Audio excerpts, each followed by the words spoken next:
Mais c'est quelque chose que j'avais fait en 1980. Les dernières années, j'avais fait de la planche à voile. Ah, oui. J'ai jamais été un pro de la planche. J'étais plutôt quelqu'un qui suivait la mode de l'époque. C'était bon d'être capable de rouler avec ça parce que c'était la tendance. Ouais. Et on m'a parlé de ça il n'y a pas longtemps. Entre autres, c'est... quelqu'un qui reste pas loin de chez moi, qui est arrivé avec ça sur son auto. Ouais. Et j'ai dit, Vincent Dufresne, pour pas nommer son nom, j'ai dit, Vincent, qu'est-ce que c'est ça? Il dit, Marcel, c'est ce qu'il y a de nouveau dans les planches aujourd'hui. Ben, j'ai dit, j'aimerais ça que tu me branches avec un spécialiste. Puis, entre autres, c'est Yvan Ali de la boutique Au Vent Fou. Ouais. On s'est rendu aux battures de Beauport, à la baie de Beauport, qui est une des plus belles places au monde pour faire la planche à voile. Hein? une belle place. Au Québec, c'est la plus belle et de loin. Une des belles places. Mais j'ai souvent entendu dire que c'était une des plus belles places au monde. Il va avoir lieu, là, le Festival international du vent. Ouais. Et je vais aller tourner une chronique plein air là. Je vais y revenir là-dessus, puis je vais vous parler davantage de la baie. Mais là, avec Yvan, j'ai dit, tu vas m'expliquer un peu là, ce qui s'est passé.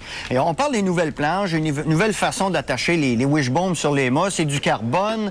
Là-dessus, on peut dire que c'était déjà passablement évolué. OK. Comparativement à ce que vous aviez eu comme expérience il y a une dizaine d'années à peu près, c'est beaucoup plus léger et c'est beaucoup plus facile de faire la planche à voile. C'est là où ça s'est passé le plus des modifications. Ouais. Quand tu devenais bon en planche, tu te ramassais avec une petite planche comme ça qui fonctionnait que par vent fort. Tu allais sur la plage et là, t'attendais le vent, ça fonctionnait pas. Là, ils ont sorti des espèces de planches comme celle-là. Regardez la différence de volume. C'est tout petit. Oui, mais c'est beaucoup plus large. Et ça flotte, ça. Vent, pas vent, ça flotte. C'est donc un flotteur intéressant, un volume intéressant. Ce qu'on a fait avec ça... Ça a beau flotter, mais est-ce que ça avance? Ouais, ben c'est là qu'est toute l'histoire, Michel. Anciennement, quand t'étais bon, ta planche que t'avais comme débutant, elle te servait plus, puis là, c'était de la dépense, t'étais encore mal pris. Ouais. Aujourd'hui, on a pris ces planches-là, on les a fait un revêtement intéressant parce que ça va vous empêcher de vous blesser. Antidérapant. Oui, au niveau des genoux aussi, parce que au lieu de t'écorcher quand t'es à genoux là-dessus, ça, c'est confortable. Ça doit faire mal. Avec une planche comme ça, vous allez le voir tout à l'heure, c'est léger. Ça pèse rien, une planche à main. Ah, wow. À part, on s'en va avec ça, c'est des pinottes, c'est surprenant. Les deux autres gars paraissent même pas. On les voit pas. C'est bon. On s'est habillés. On a dit, là, on va aller expérimenter ça. Yvan me dit, Marcel, tu vas être surpris. Il ventait pas beaucoup. Il ventait à peu près 10 nœuds, 10, 12 nœuds, peut-être des petites rafales à 15. Mais déjà, on sent que la voile a tendance à lever, à flotter. Vous avez l'aileron anti-algues. Il est penché vers l'arrière pour pas que les algues restent pris dedans puis t'empêchent d'avancer. Donc, il les coupe? Il les coupe. Puis en même temps, il glisse en dessous. Le pied de mât, aujourd'hui, c'est classique pour toutes les marques. C'est le même type de pied de mât. Avant ça, tu en avais un par compagnie. Tu n'étais pas capable de changer. Aujourd'hui, c'est classique. C'est classique. Les foutresses, qu'on appelle les ganses pour mettre les pieds, ça s'ajuste avec M. Velcro qui fait sa part là-dedans. Et là, c'est la première fois que je rembarquais là-dessus depuis le temps. Regardez, le flotteur est tellement gros et tellement large que c'est stable. Moi, naturellement, je fonctionne ce qu'on appelle au tire-veille là, pour faire mes virages. La voile que j'ai, ça veut dire quoi, ça? C'est l'espèce de corde qui t'aide à remonter le wishbone. On la voit pendre un petit peu. C'est pas tout le monde qui se sert de ça? Non, vous allez voir le pro tout à l'heure. Lui, c'est facultatif pour lui. On va vous croire. Moi, je fonctionne avec une voile de 6,5 mètres carrés, qui n'est pas tout à fait petit, mais il n'y a pas beaucoup de vent. Et regardez ça partir.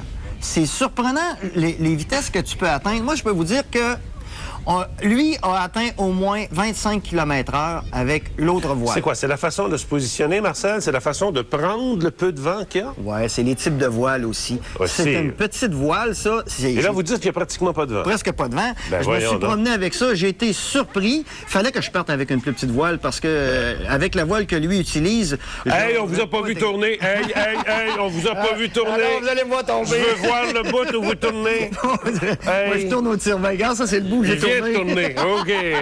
Bon. Là, je suis content. Là, j'ai dit, Yvan, vas-y. Lui, il part ce qu'on appelle des water start. Il fait des départs dans l'eau. Alors, regardez, là, on parle d'une Ça, c'est l'expert. Ouais, 9 mètres carrés, la voile. Et vous allez voir que par le même vent... Est-ce que, excusez-moi, regardez ça partir. C'est beaucoup plus gros que la voile que vous aviez tantôt? Oui, non. J'avais 6,5, là, il y a 9 mètres. Regardez la vitesse de ça. C'est incroyable. Et ça prenait... Ça fait 20 ans que ce gars-là fait de la planche à voile. Ça prenait à peu près ça, 20 ans, avant d'être capable de rouler là-dessus puis d'en profiter, ce qu'on appelle planer. Ouais. Et on a réussi à le suivre. C'est votre caméraman que vous avez mis sur une planche à voile? Non, on l'a mis sur un bateau. Mais regardez la planche. C'est une grosse planche. Puis c'est ça l'histoire. C'est même pour un débutant qui va réussir à trouver un certain plaisir avec ça, un expert va réussir à planer avec une planche. Et planer avec une planche, c'est toute une sensation. Tu touches presque plus à l'eau et tu t'en vas. c'est confortable. C'est vrai, il n'y a même pas la moitié arrière qui touche. Et c'est de presque. toute beauté de réussir. Ça veut dire que la planche que vous utilisez pour apprendre, que les petits-enfants de la famille peuvent se promener dessus avec une voile pour enfants, que vous, comme néophyte, même moi, comme bonhomme, qui après ça a décidé de le faire avec la grosse voile. La même voilure. Oui, j'ai essayé avec la même voilure.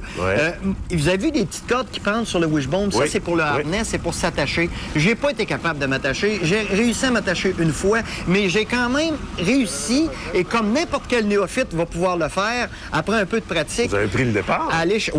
Aller chercher un petit peu de vitesse et faire ce qu'on peut appeler un peu d'aquaplaning, là. Le terme français, là, je le connais pas, mais je dois vous dire que, regardez, j'ai été surpris. C'est donc, et c'est pas moi qui est bon, c'est la planche qui est facile. Parce que vous avez vu que moi, je travaille uniquement avec mes bras. J'ai pas de technique là-dedans du tout. Là, est-ce que vous avez des pieds ancrés, là? Pas en tout.